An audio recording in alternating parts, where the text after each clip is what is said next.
Praise the lord అందరికీ. April నెల 15వ తేదీ అలసిన వాణిని ఊరడించు మాటలు చదువుతున్నాను. అదేవిధంగా ఈ దినము పుట్టినరోజు పెళ్లిరోజు జరుపుకుంటున్న వారందరినీ కూడా జీవాధిపతి అయిన మన రక్షకుడు యేసుక్రీస్తు సమృద్ధిగా దీవించునుగాక. ప్రభువా, మాకును ప్రార్థన చేయ నేర్పుము. లూకా 11:1. దేవుని వాక్యమునందు బలమైన విశ్వాసము కలిగి ఆయన వాగ్దానములు పొందుట అనున్నది ఒక గొప్ప ఆత్మీయ ఆయుధం. ఆ విధముగా ఆది సంఘము ప్రార్థించను.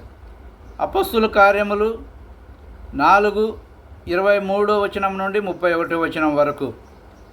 వారు భయము సంశయము లేకుండా దేవుని వాక్యమునందు దేవుడు తన ప్రజలకిచ్చిన వాగ్దానముల యందు బలమైన విశ్వాసము కలిగి ప్రార్థించిరి. మనలను ప్రోత్సాహపరచుటకు ఇవ్వబడిన ప్రశస్తమైన వాగ్దానములను మనము చేపట్టవలెను. ఆయన నమ్మకత్వమును బట్టి ఆయన మనకిచ్చిన వాగ్దానములను నెరవేర్చుటకు దేవుడు మన మధ్య పనిచేయుటను మనము కనుగొనగలము. అపొస్తలుల కార్యములు 4:23 నుండి 31 ఆరంభకాలపు విశ్వాసులు దేవుని గొప్పతనమునందు విశ్వాసముంచి దేవుడు దావీదుకిచ్చిన వాగ్దానములను అపొస్తలుల కార్యములు 4:25 పొంది జరిగినదంతయు వాగ్దానముల నెరవేర్పు కొరకేనని వారు విశ్వసించిరి. అందుచేతనే వారు, ప్రభువా, ఈ బెదరింపులు చూచి నీ దాసులు బహుధైర్యముగా నీ వాక్యమును బోధించున్నట్లు అనుగ్రహించుము 29 అని ప్రార్థించిరి. వారు తమ శత్రువులకు హాని కలుగవలనని కోరలేదు గాని ప్రజల ఎదుట క్రీస్తును ప్రకటించుటకు ధైర్యము నిమ్మని ప్రభువును ప్రార్థించిరి.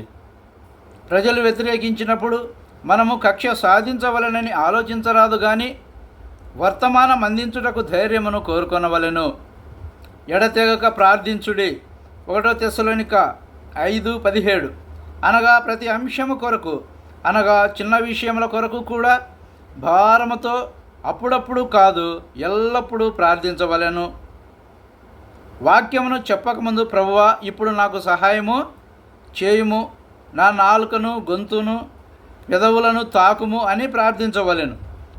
మనకు తెలియకుండగానే ప్రతి చిన్న విషయమునకు కూడా మన హృదయములు మొరపెట్టుటను చూడగలము. మరొక ఆత్మీయ ఆయుధమును అపొస్తలుల కార్యములు 12:5 కనుగొందాము. భారముతో ప్రార్థించుట ఒక ఆత్మీయ ఆయుధము. అవసరతను బట్టి ప్రార్థించుట కాదు గాని భారముతో, ప్రసవ వేదనతో ప్రార్థించుట. శ్రమ పడుచున్న వారి కొరకు, రోగుల కొరకు హృదయ వేదనతో ప్రార్థించవలసిన సమయములు కలవు.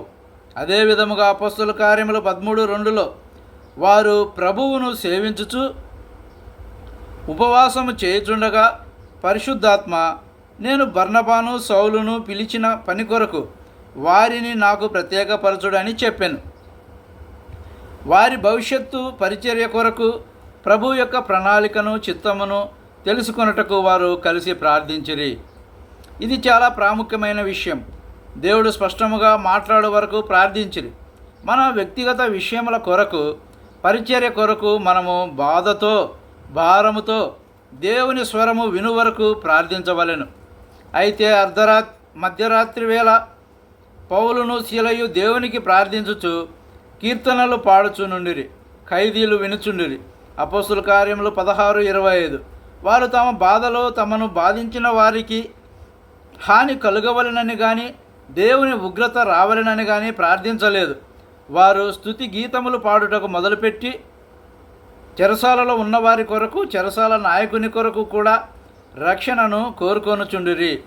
చెరసాలలో రక్షణ కార్యమును విజయవంతము చేయుటకే దేవుడు తమ జీవితములలో ఆ శ్రమను అనుమతించనని వారు విశ్వసించిరి. వారు శత్రువులపై దేవుని ఉగ్రత పడవలనని ప్రార్థించుటకు బదులు వారి రక్షణ కొరకు ప్రార్థించిరి. అపవాది మనకు వ్యతిరేకముగా ఏ ఆయుధమునైనను ఉపయోగించవచ్చును కానీ యేసుక్రీస్తు ప్రభువు వాని ఆయుధములన్నిటినీ వమ్ము చేయును. ఈ చివరి దినములలో దేవుని సేవకులముగా మనము అపవాది ఉపయోగించు కుయుక్తులను ఎరుగుటకు ఎంతో చురుకుగా నుండవలెను.